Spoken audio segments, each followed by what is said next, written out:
Ibu sudah melakukan kegiatan registrasi atau lapor diri, sudah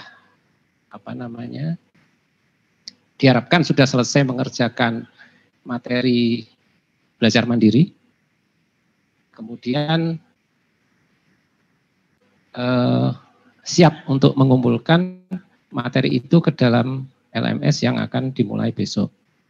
Sampai saat ini pihak GTK selaku pemilik LMS-nya, jadi kami di UM ini tergantung kepada apa kata GTK. Kalau GTK bilang oke, bisa dibuka, ya peserta bisa mengaksesnya, kalau belum ya belum. Gitu. Sampai sekarang peserta baru bisa melihat kelasnya melalui SIM PKB. Nah, nanti ketika sudah dibuka, di bawah kelas itu akan muncul tautan atau link untuk masuk ke dalam LMS, Learning Management System, jadi sistem pembelajaran secara online. Nah, sebelumnya perkenalkan, saya Darmawan, sehari-hari di jurusan Matematika Universitas Negeri Malang. Keterlibatan di PPG ini saya diantaranya yang banyak berinteraksi dengan Bapak Ibu selama di grup Telegram maupun di grup WhatsApp bagi yang dari Kemenak. Di Telegram ada kenapa kami pakai Telegram, karena ya pesertanya luar biasa banyak. Kemdikbud itu ada, kalau kuotanya 1.705 kuotanya, tapi yang ada di grup 1.900. Saya juga tidak tahu 200 orang sisanya itu dari mana. Ya memang konsekuensinya kan tidak mungkin kita pilih satu persatu setiap peserta yang bisa masuk atau tidak. Biarkanlah, pokoknya selama tidak mengganggu saja. Nah, kalau mereview dari perjalanan lapor diri kemarin, memang persyaratannya, jadi kami berikan persyaratan itu secara meluas mulai tanggal 8 Juli, dipasang di website, di Facebooknya PPG, di Instagramnya PPG UM. Grup Telegram mulai dibentuk juga tanggal 7 malahan, jadi tanggal 8 sudah mulai banyak yang masuk. Nah, kemudian ketika lapor diri yang dari GTK harusnya tanggal 13, cuma dari kami membuka tanggal 14, itu juga panduan juga sudah kami sebarkan. Dengan harapan Bapak Ibu bisa bekerja sendiri menuruti panduan itu, sehingga kami tinggal memperbaiki atau menambahkan yang kurang-kurang yang mungkin tidak tercakup di panduan. Tapi sayang mungkin memang tidak banyak yang mungkin ada yang tidak terlalu teliti untuk membaca urut-urutan itu, sehingga ya menanyakan apa yang sebenarnya sudah di sana. Tapi nggak apa-apa lah. Dan memang resiko dari punya grup besar itu juga begitu, yang orang satu tanya apa sudah dijawab, nanti orang di bawahnya tanya lagi gitu. Jadi ya suka dukanya menangani grup besar demikian. Nah, sampai siang ini, jadi kemarin itu harapannya memang selesai registrasi. Nah, sampai siang ini ada tercatat untuk Kemdikbud itu ada 6 orang yang 7 mungkin yang tidak lapor diri. Sudah kami kejar kemana-mana, baru ada yang ketemu baru tadi pagi 2 orang, sehingga ya terpaksa harus selesai hari ini juga karena besok sudah mulai pembelajaran kan, dan memang harusnya sudah berakhir. Nah,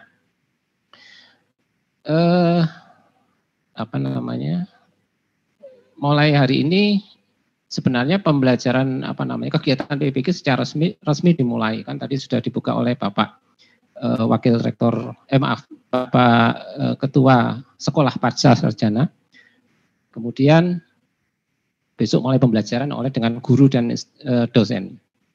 Nah, ada yang banyak yang tanya, kok namanya jadi pasca sarjana, kenapa bukan fakultas gitu? Ya memang karena prodi PPG letaknya atau secara struktur berada di bawah sekolah pasca sarjana. Dulu namanya program pasca sarjana UM. Nah, sehingga nama fakultas yang tercantum di biodata itu sekolah pasca sarjana. Kemudian nama prodi yang tercantum di biodata juga menyesuaikan dengan nama prodi yang mengadakan PPG untuk mapel itu. Dan itu memang belum tentu sama. Seperti misalkan bisnis pemasaran, itu prodinya tata niaga. Perikanan, itu prodinya biologi. Jadi itu sudah benar, jangan diutak-utik lagi. Pak, saya salah. Enggak, memang begitu. Jadi yang sesuai dengan nama prodi yang mengadakan PPG itu. Oke.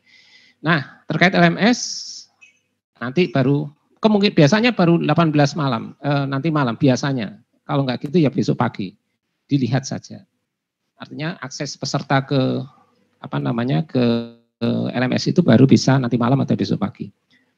Nah, untuk setiap kelas akan didampingi oleh satu orang admin kelas. Jadi satu orang Bapak Ibu yang bertugas sebagai admin kelas, karena nanti harus mengkoordinasikan dengan dosen, dengan guru pamong, terkait juga penyiapan link Zoom dan sebagainya. Nah, mungkin sudah ada yang Bapak Ibu yang menghubungi peserta untuk membentuk grup. Mungkin ada juga yang mungkin nanti yang jelas pasti di dalam LMS halaman pertama nanti akan ada link alamat yang mengacu atau link menuju grup khusus kelas itu saja. Jadi isinya paling banyak ya 35 orang lah, paling banyak. Nah, kemudian kok banyak grup kelas? Kok jadi banyak grup? Ya sekarang keperluannya memang berbeda-beda. Waktu lapor diri karena belum teridentifikasi ini akan ada di kelas mana dan sebagainya, supaya jadi satu ya kami buatkan grup Telegram itu. Nah, kemudian kan ada masa belajar mandiri. Belajar mandiri kan materinya beda-beda antar mapel, antara PGSD dengan penjas dengan matematika tentu beda. Ya sudah silakanlah berdiskusi di grup mapel. Ada yang membentuk ya sudah silakan join. Nah, sekarang karena sudah terbagi lagi ke dalam grup kelas, ya join lah gitu. Jangan sampai tidak join, nanti nggak ketahuan. Tidak akan tahu besok Zoom jam berapa ya, atau linknya apa ya. Nah, itu harapan kami jangan seperti itu. Jangan merasa terganggu dengan grup. Kita lihat kepentingannya dulu, karena kita untuk kepentingan selama 3 bulan ini kan keperluan untuk PPG. Nah, saya akan menayangkan beberapa slide berkaitan dengan LMS, overview sedikit dari yang disampaikan Pak Makbul tadi, dan juga pengantar ke LMS, untuk nanti dilanjutkan oleh Ibu Herlina. Izinkan saya share screen sebentar.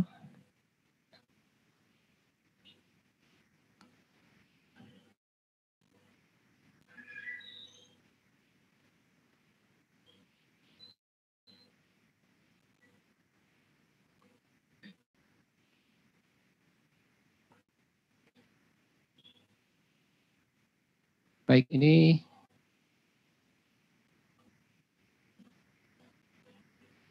oke.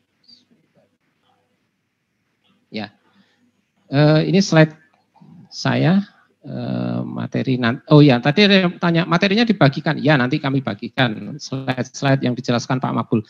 Memang dari GTK, dari Kemdikbud luar biasa banyak slide-nya, tapi memang detail. Jadi hari pertama apa, tagihannya apa, penilaiannya bagaimana, semua ada di sana. Tentu kalau dibaca halaman per halaman juga akan lama. Nanti silakan dibaca ulang.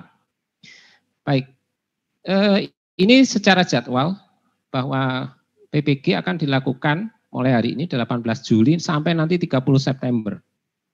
Juli, Agustus, September. Ya, kurang lebih 2 bulan. Nah, 2 bulan itu dilakukan secara penuh, Senin sampai Sabtu. Perharinya 6 sampai 7 jam pelajaran. Ini tadi sudah disebut. Dengan 3 jam pelajaran minimal diantaranya secara tatap muka secara virtual, melalui Zoom, Google Meet, atau apapun yang lainnya. Nah, hari ini orientasi, kemudian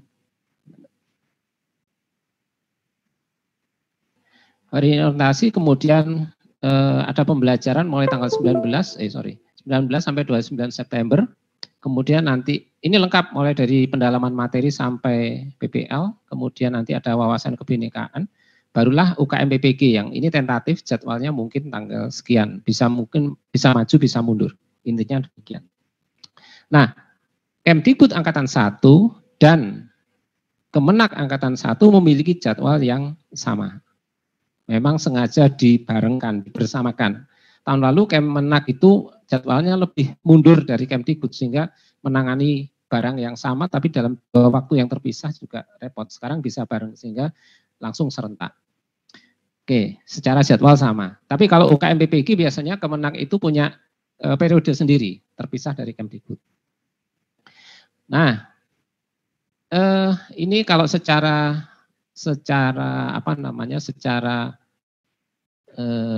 rekapitulasi bahwa UM tahun ini mendapatkan kuota 1.705 orang. Biasanya per angkatan itu sekitar 600. Ini langsung 3 angkatan masuk. Kalau hitungan normal 3 angkatan masuk semua. Ini luar biasa besarnya. Nah, diantaranya itu ada peserta dari Kementerian Pertanian dan Perindustrian, karena ada sekolah di bawah binaan Kementerian Pertanian dan Perindustrian, kemudian dan harus disertifikasi sehingga ikut ke Kemdikbud. Kemudian ada guru PGP dan ada guru yang reguler, yang non PGP. Totalnya 1.705, terbagi ke dalam sejumlah bidang studi atau mapel, mulai dari agribisnis sampai ke yang TKI. Nah, untuk Kemenak kali ini hanya ada total 300 orang, 300 peserta. Jadi yang 137 itu di angkatan 1, nanti yang sisanya angkatan 2. Jadi angkatan kedua belum tahu waktunya kapan, mungkin kemungkinan pertengahan Agustus, kemungkinan. Mulainya demikian. 2 rombel IPA dan 2 rombel IPS. Oke, itu dari jumlah.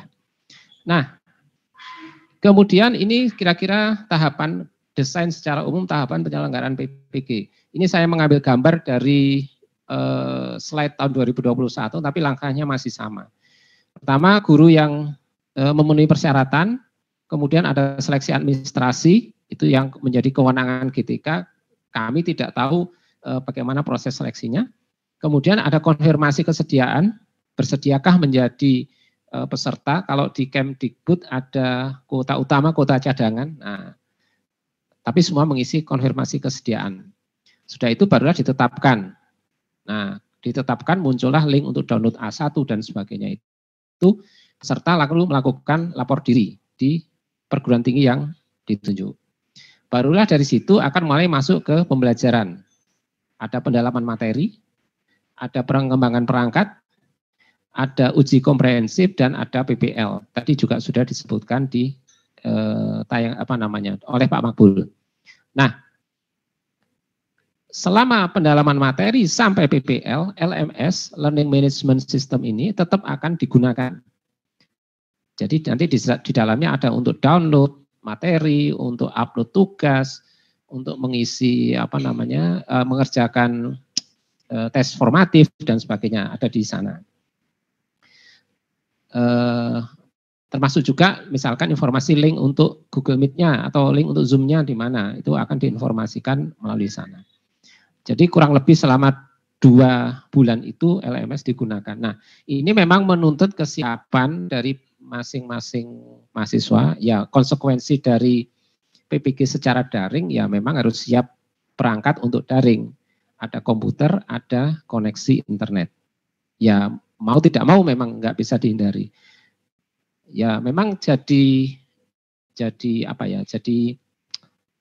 plus minusnya lah. Kalau secara daring Bapak Ibu masih di tempat asalnya, secara umum di tempat asalnya. Kalau secara luring Bapak Ibu harus ke sini, itu biaya transportasi, biaya konsumsi, akomodasi kan ditanggung sendiri. Nah, sekarang mungkin lebih diuntungkan bahwa tidak perlu kemana-mana, hanya tapi cukup memodali dengan koneksi yang layak. Oke, jadi selama yang bagian berkotak hijau ini adalah untuk penggunaan LMS, di mana nanti pendalaman materi 12 hari, pengembangan perangkat 14 hari, kemudian uji komprehensif 2 hari dan PPL 31 hari. Jadi kurang lebih 2 bulan 60 sebentar. 33 tambah 14 47 59. Ya, 60 hari efektif lah. 60 hari kerja. Baru diakhiri dengan UKM PPG yang terdiri dari uji kinerja dan uji pengetahuan. Kalau lulus dapat serdik. Ada yang bertanya, bisakah serdik diberikan pada tahun 2022? Berdasar pengalaman jawabannya tidak. Kenapa? Karena pengumuman untuk kelulusan biasanya akhir tahun dan kami perlu waktu untuk memproses, mencetak, tanda tangan, legalisir dan sebagainya. Tapi jangan khawatir, sertifikat tetap bertanggal tahun 2002 atau tahun kelulusan Bapak Ibu. Walaupun nanti diberikannya bulan Februari tahun 2023 misalkan. Tapi tanggalnya tetap sesuai tanggal dinyatakan lulus. Hanya masalah penyerahannya saja yang agak mundur. Oke, itu kira-kira tahapan secara umum PPG dalam jabatan secara daring ini.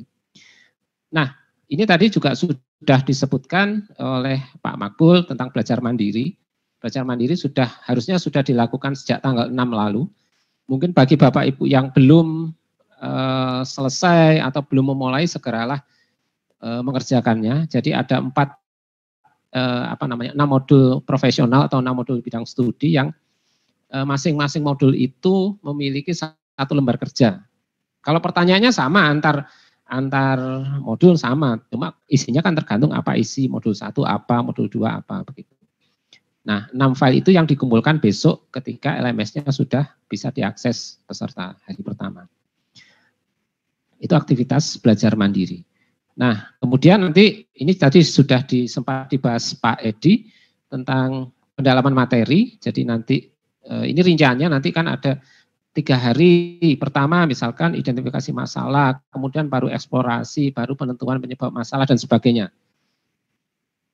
Nanti di LMS, di perangkatnya itu sudah tersedia hari ini apa sih yang mau dikerjakan, besok apa dan seterusnya.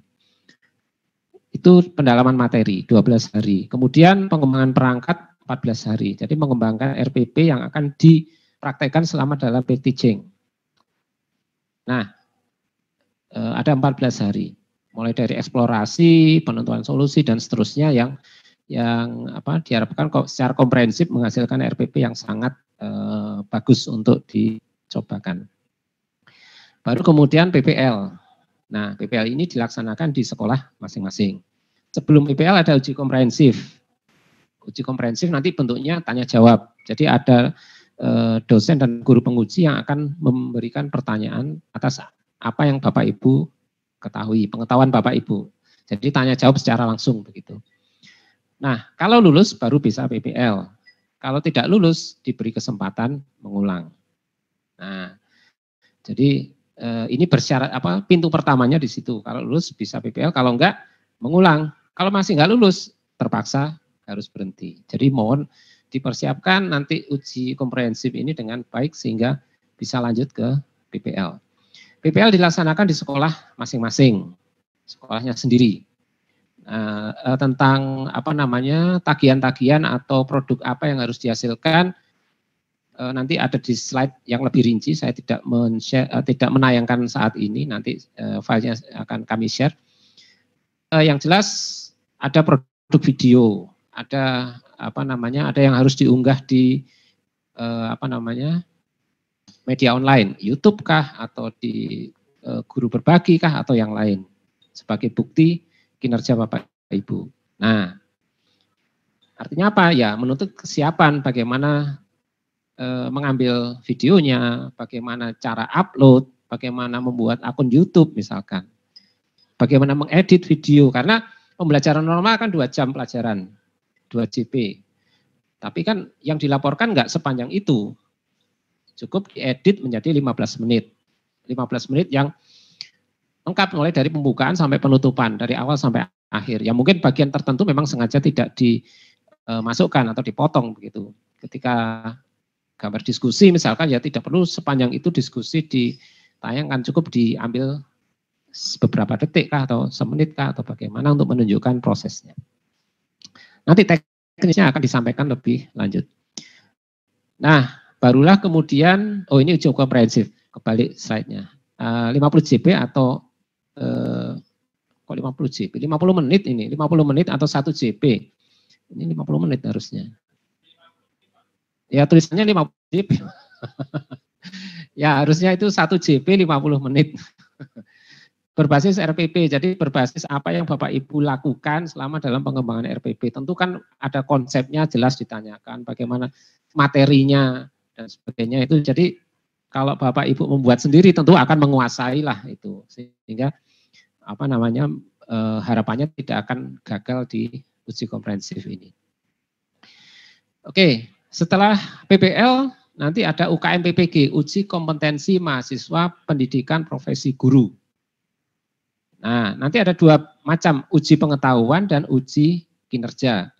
Uji pengetahuan itu ya tes dengan komputer, tes berbasis komputer, ya mengerjakan soal multiple choice di komputer.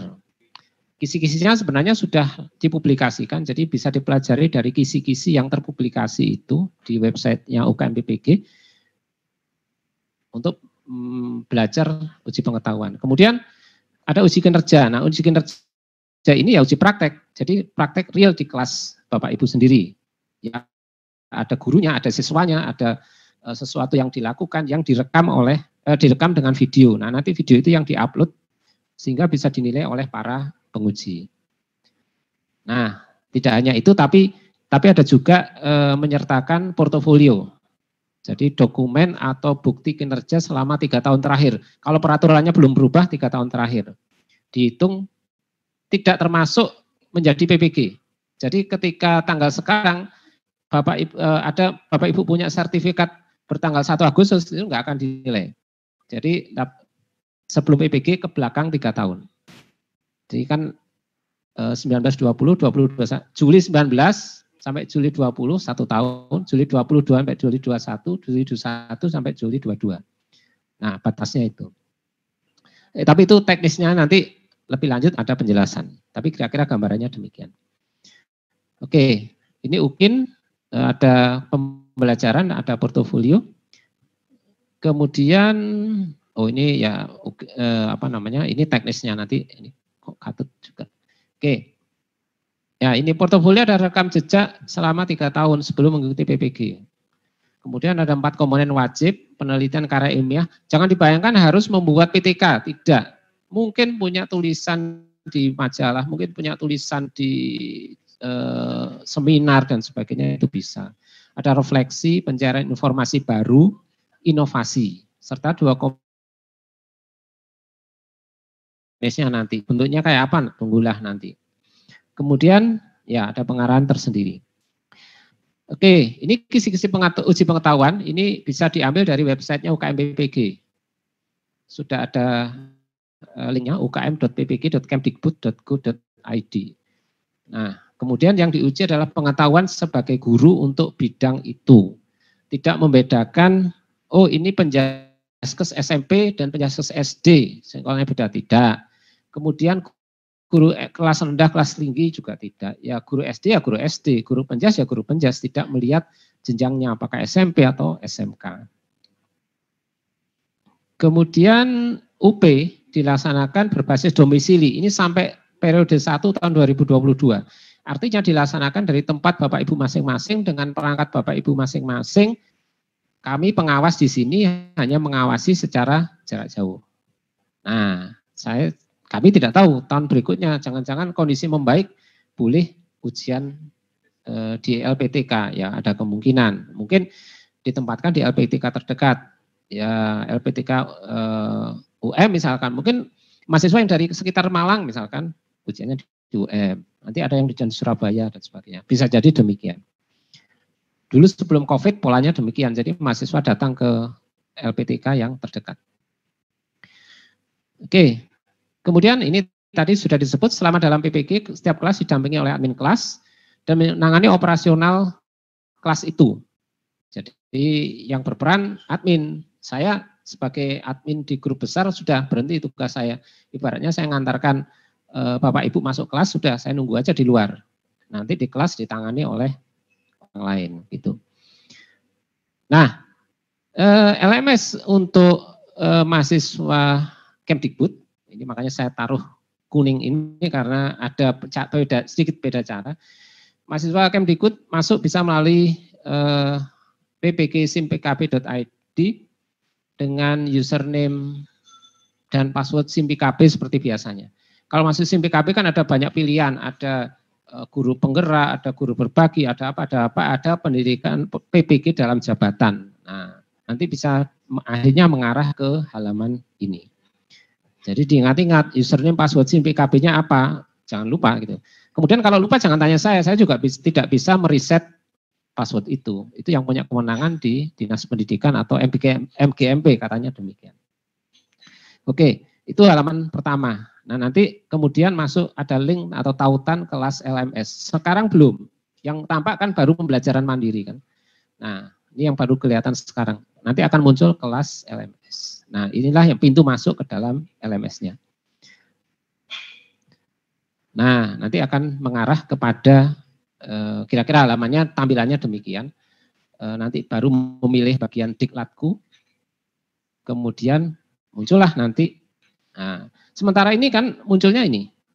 Yang banyak diceritakan Bapak Ibu di grup itu kan itu. 115.523/1. Apa sih itu? 115 itu kodenya UM. 523 itu kodenya Mapel. Kalau 523 itu TKI, 100 itu IPS, 097 itu IPA dan seterusnya. Kemudian 1 ini angkatannya, baru kelasnya. Nah, kelasnya semua Mapel diawali dari kelas 01. Jadi makanya kemarin banyak yang bingung. Saya kelas 01 kok masuk ke SD? Nah, tidak melihat 01-nya apa gitu. 01 matematika, 01 bahasa Indonesia, semua mulai dari 01. Tinggal melihat belakangnya apa dulu. Nah, nanti akan muncul tautan atau link untuk masuk ke dalam LMS-nya. Apakah di pendalaman materi atau perancangan pembelajaran, tergantung dari materi apa yang aktif saat itu. Oke, kira-kira demikian. Nah, nanti akan muncul halaman depan LMS. Kira-kira juga demikian. Saya hanya menampilkan gambarnya saja, belum contoh prakteknya. Nah, untuk mahasiswa Kemenak, ini caranya sedikit beda, karena masuknya dari simpatika. Kalau tahun lalu demikian, jadi guru masuk dari simpatika, nanti akan muncul, atau melalui link PBG dalam jabatan, nanti akan muncul, apa namanya, kelas diklat. Tadi sempat saya tanyakan ke salah satu Bapak Guru, Pak, tolong dong dilihatkan isinya simpatika seperti apa. Ternyata belum ada muncul kelas diklat seperti ini, hanya masih unduh materi. Nah, kalau nanti muncul, ya barulah bisa masuk ke dalam LMS-nya. Saat ini belum tersedia, jadi ditengok-tengok saja nanti malam kah atau besok pagi, barangkali sudah sudah nyambung. Nah, nanti ketika dari situ akan masuk ke halaman yang sama, halaman dengan yang Dikbud tadi. Cuma kalau Dikbud mengisikan ID SIM PKB, kalau Bapak Ibu masuk di sini dari Kemenak, masuk dengan akun Simpatika. Udah klik saja nanti langsung akan nyambung, nggak perlu ngisi apa-apa. Akan nyambung ke bagian konfirmasi. Anda akan melanjutkan ke SIM PKB, klik lanjut. Udah nanti masuk ke halaman yang sama dengan tadi. Nah, itu kira-kira langkah awalnya demikian dan seterusnya.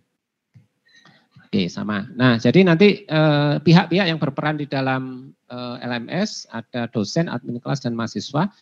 Ada juga guru pamong. Nah, ini lupa. Guru pamong nanti sudah bertugas mulai pendalaman materi. Jadi ada dosen, ada guru pamong yang mungkin lebih punya pengalaman secara praktis bagaimana pembelajaran di sekolah. Kalau dosen mungkin bagusnya di teorinya, tapi praktek di lapangan yang tahu guru kan. Nah, guru pamong, nah tempat diskusi dengan mahasiswa terkait dengan pembelajaran. Ini saya belum tahu, ini petunjuk tahun lalu. Apakah yang tahun ini ada lagi atau berubah, saya belum tahu. Ini contoh-contoh video bagaimana pemanfaatan LMS, bagaimana menyelesaikan aktivitas, melakukan meeting dan sebagainya, diskusi dan sebagainya. Ini tautan untuk demonya, versi demonya, demonstrasinya.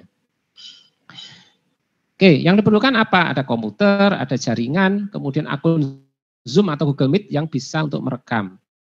Kenapa? Kan harus, ya ini gini, jadi kalau misalkan ketika peer teaching harus demo dengan harus ditunjukkan ke dosen. Bapak Ibu kan ada di mana-mana, mulai dari Aceh sampai Papua. Bagaimana ketemunya? Ya melalui media online. Pakai Zoom, isinya 10 orang misalkan. Tapi kan harus direkam sebagai bukti. Nah, tahun lalu Google Meet masih bisa merekam. Tahun ini sudah tidak bisa. Sayangnya demikian. Merekam secara langsung maksud saya. Yang bisa Zoom, masih bisa merekam secara langsung. Tapi kalau misalkan bisa menggunakan software bantuan seperti Bandicam misalkan, atau ShareX atau yang lain untuk merekam layar silakan saja. Yang penting ada video jadinya. Nah, ini media resminya PPGUM. Ada website, Facebook dan Instagram. Kemudian silakan WA atau email. Kira-kira demikian. Nah, terima kasih. Kita lanjutkan dulu ke LMS dengan Bu Herlina. Bu Herlina, sudah ada? Sudah, Pak. Oke. Nah, baik. Jadi selanjutnya akan disampaikan bagaimana demonstrasi penggunaan LMS oleh Ibu Herlina. Setelah itu mungkin kita adakan tanya jawab.